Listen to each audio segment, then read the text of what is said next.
Welcome, Irish fans, to the Verizon Center in Washington, D.C. We're behind us. The Fighting Irish are going through their Sunday afternoon practice in preparation for tomorrow night's big Monday meeting with the Hoyas of Georgetown. I'm Jack Nolan, joined as always by my analyst partner on the Notre Dame Basketball Radio Network, Jordan Cornette. And Jordan, first things first, Saturday, Monday, you've got to bounce back. You were in this situation a few times.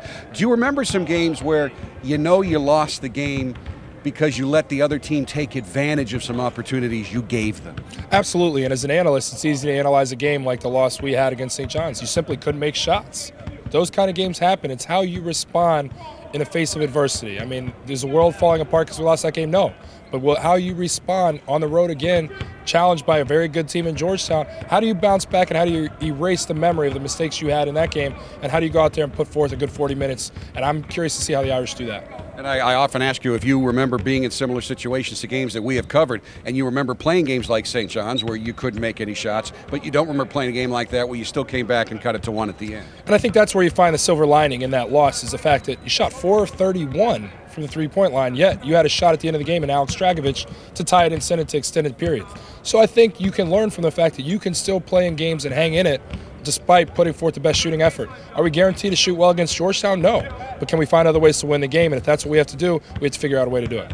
Now, folks, this is a really interesting matchup because it matches up really the two big surprise teams in the Big East this year. You'll remember that the coaches in their preseason poll in the Big East picked Notre Dame to finish 9th. They picked Georgetown to finish 10th.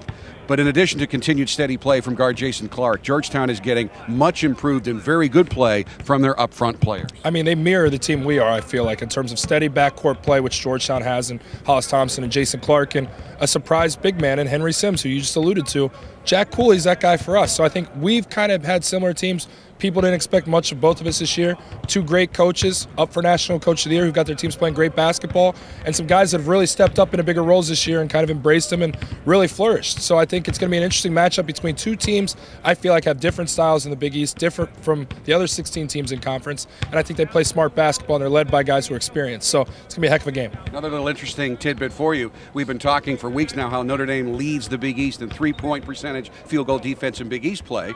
Well, overall, including all games, Georgetown leads in that category. And, of course, Georgetown continues to run their offense based on Princeton principles. How do you defend that? Patience. Defensive patience. And I think we've had success winning the last 3 games against Georgetown because we play patient defense. And, I mean, you don't take risks. You make them make plays. You stay in position. You contest all shots. You don't get beat on the back doors. Game planning and strategy. We've looked at film. Obviously, these guys are well prepared. They know what Georgetown's going to do. They know what they're capable of doing. Go out there and execute, but be back, ready for what's coming at you. Be prepared and be patient. That's the key to defending Georgetown's Princeton offense. Georgetown's 1 game behind the Irish in the Big East standings. If the Irish can win it on Monday night, they will clinch the double bye for the Big East tournament. So if you can't get to a TV to watch the Big Monday telecast, you can listen to it right here for free on UND.com. Tip-off just after 7 p.m. For Jordan Cornette, I'm Jack Nolan, UND.com.